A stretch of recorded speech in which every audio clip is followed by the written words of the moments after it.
香港亞洲歸主協會嘅存在目的係要成為你嘅大使命夥伴，即係我哋好想同教會攜手，一同完成耶穌所吩咐嘅大使命。我哋都知道大使命嘅目標係使人作門徒，其中重要嘅一環係幫助每一位信徒以屬靈眼光整合對神、自己同世界嘅認識，分辨神喺自己生命中嘅意旨，並定義委身於其中。總結一句說話就係幫每一個信徒做翻一個人。咩叫做翻個人？神造人有佢嘅目的同計劃，如果我哋揾翻神創造人嘅目的同埋計劃，照住去做，咁咪做翻個人咯。揾翻神創造人嘅目的同埋計劃，聽落好似好易，但又好似好難咁。我哋好認同三重召命嘅觀念，簡單啲嚟講，神俾每個人都有三重嘅召命。神學家博茂用結婚蛋糕去比喻三個召命之間嘅關係，三者之間互相關聯，下層支持住上一層嘅召命。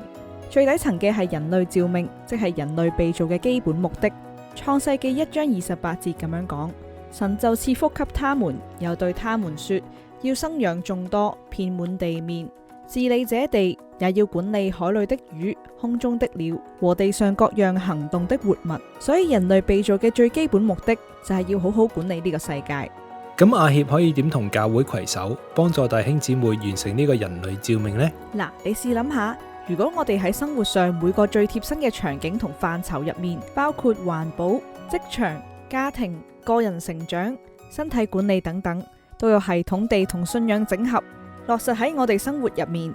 咁我哋係咪就可以成為一個上帝眼中有效嘅管理者，實踐上帝俾我哋嘅人類召命呢？當然，生活信仰整合呢個都係我哋一直以嚟最想做嘅，但係又往往最棘手嘅問題。咁實際上又可以點做呢？亞協就係因為見到有咁樣嘅需要，所以推出人類召命系列一套5本，包括環保篇、職場篇、家庭篇、個人成長篇同埋身體管理篇。每本嘅內容除咗有一系列有系統嘅查經資料，幫助弟兄姊妹可以喺團契同小組入面分享討論，從聖經入面整合到實踐原則。除此之外，裏面又會列出一啲亞協為大家提供嘅相關講座同埋活動，等弟兄姊妹可以一齊參與，對嗰個範疇有更多裝備同埋實踐。喺另一個層面，信徒召命係屬主嘅人嘅共同使命。信徒召命顧名思義，即係話上帝對每個屬佢嘅人呼召。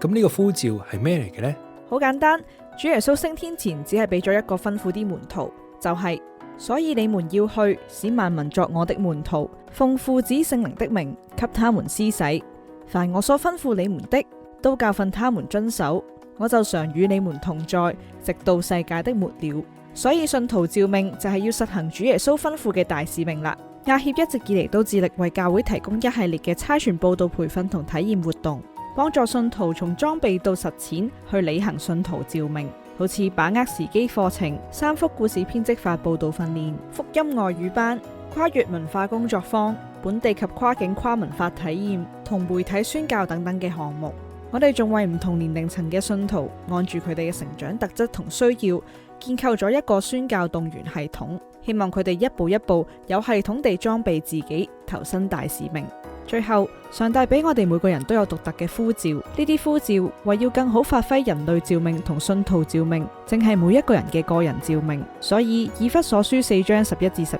節提到，上帝賜俾人唔同嘅恩賜，各按其職，建立主耶穌嘅身體。因此我哋機構好希望藉着職業性向測試、使命尋索營會、生涯規劃課程同前線差派工作等等，一步一步幫助信徒尋回個人召命。當更多信徒揾出及實踐人類召命、信徒召命、個人召命，更多嘅生命聚焦喺佢哋被造嘅目的嘅時候，神國嘅擴展就指日可待啦。